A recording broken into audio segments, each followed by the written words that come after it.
maybe we buried the lead in there, but that's assuming we can connect with God and heaven through qualities. There has certainly been the idea that maybe it's a deistic God that you just don't connect with at all if you are accepting the idea of God, but also...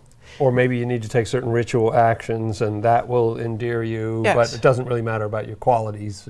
Or even ritual actions or moral record versus qualities, which seem more like a personality trait. So what do you think from a Swedenborgian perspective, or maybe a Jonathan Rose perspective, I don't know. Okay. What are some qualities we can seek in order to forge that connection? The first one that popped into mind when I saw the question just now is humility, and thinking about a lot of passages in the Bible that talk about those who humble themselves will be lifted up and the proud will be cast down and all that kind of thing.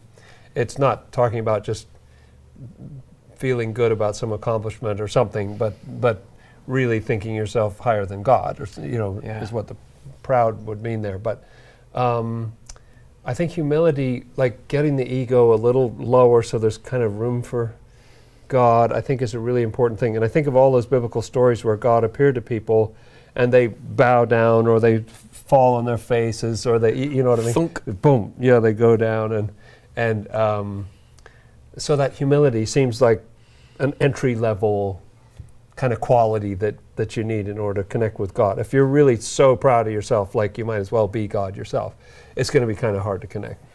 That's an indispensable part of the process. Swedenborg asserts that you have to have that humility before anything starts with the connection to God. But I could also see that's really the same for people.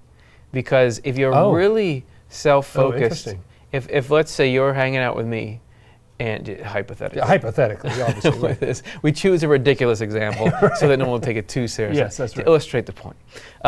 And I am really just self-focused, and my ambition is the thing I cherish and cuddle and try to nurture. I don't, and I in myself think I'm better than you or better than everybody. How are we ever going to really be friends? Where's the friendship? We're not really connected. Yeah, that's right. Okay, so I want to say that's a great one, and I want to draw attention to this word order that's right there, because I think that's a quality you can seek to forge a connection with God and heaven. Oh, I like that. And I'm thinking of even the strange fringes of how Swedenborg describes the interaction between us and spirits, but he talks about angels dwelling in the affection of gardening. Yeah.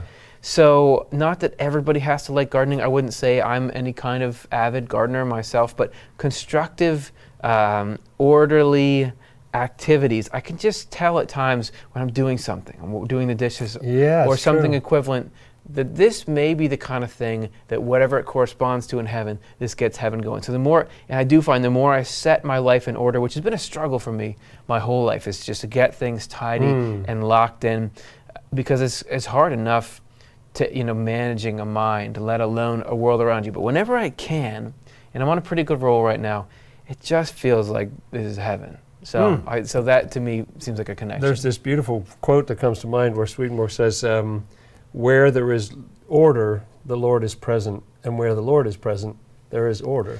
Chicken and the egg. So there you go.